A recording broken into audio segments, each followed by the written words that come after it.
Então hoje a gente sabe que as cortes superiores do Brasil estão mega aparelhadas. Esse é um problema.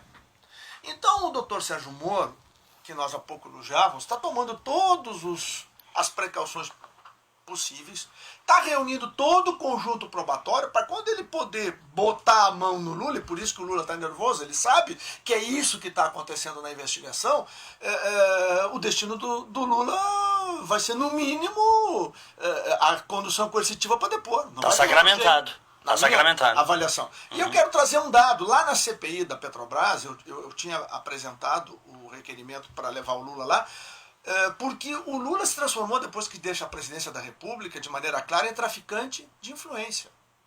Vamos lá, como disse o Janta, como é que é o negócio com Cuba? O negócio com Cuba, Daniel e Coronel Maciel, é o seguinte: 1 bilhão para o Porto de Mariel, via Odebrecht, que ninguém sabe se o empréstimo é para o governo cubano ou se o empréstimo é para o Odebrecht. O BNDES já vendeu as duas teses. 5% ao ano. O BNDES, e aí vem corroborar o que disse o vereador Janta, o BNDES capta 7,5 no Brasil, emprestou para o governo cubano a 5 ao ano. Quem é que paga os 2,5? Nós, Diego.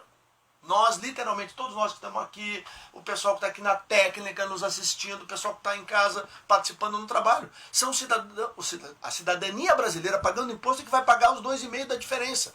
Aí, quando eu digo que fazem agiotagem com o Rio Grande do Sul, quando se cobra aqui 6% ao ano, mas Selic, quanto é que dá isso? 19? 20, dependendo do tamanho da Selic? E nós pagamos essa maluquice.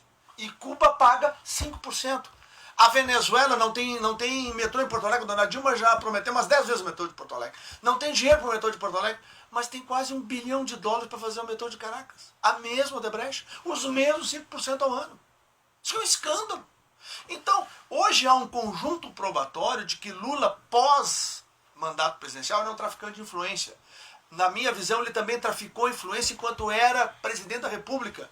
E a prova disso é o depoimento de Pedro Corrêa, político, deputado, condenado agora, foi condenado no mensalão há 7 anos, agora tomou mais 10 ou 12 do Petrolão. Tá? O Pedro Corrêa? O Pedro Corrêa. Não, tomou 20. É 20? 20. Então, o Pedro Corrêa, o que acontece? Ele disse lá em Curitiba, eu estava lá frente a frente com ele, ele disse em Curitiba que quem apresentou para o Pisolati, para o próprio Pedro Corrêa, o Paulo Roberto Costa, foi o Lula. Eu fui atrás, o Paulo Roberto Costa, eu tenho a certidão de 94 a 2004, eu tenho a certidão de 2004 a 2014. Ele nunca teve filiação partidária. O PP nunca soube da existência de Paulo Roberto Costa. Quem coloca Paulo Roberto Costa, o Paulinho, é Lula, que diz, vou colocá-lo na cota do PP. É aí que, então, o líder do PP e o presidente do PP, Pedro Corrêa, vão visitar Paulo Roberto Costa para acertar que vai ter propina. Mas quem deu o caminho das pedras foi Lula. E Lula concede a Paulo Roberto Costa o título de comendador. Ele é comendador, provavelmente, pelos excelentes serviços prestados à quadrilha. E veja como a coisa vai longe. Paulo Roberto Costa, eu perguntei, como eu estou aqui no teu programa, olhando para o olho dele, Diego, como eu estou fazendo contigo aqui e com os demais companheiros de mesa, eu perguntei, tu recebeu $1,5 milhão para ficar quieto na compra de Passadina, que eu tinha recebido essa informação de dentro da própria Petrobras? Ele disse que sim, recebeu.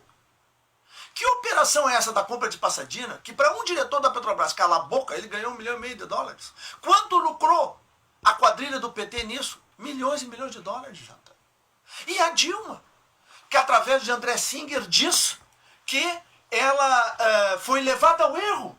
Quem não lembra dessa declaração do André Singer quando era porta-voz da presidente? Por um relatório mal preparado por Nestor Severo. Eu tenho lá o relatório do doutor César Borromeu, que era o diretor jurídico da área internacional. Lá estão as cláusulas put option e de Marlin.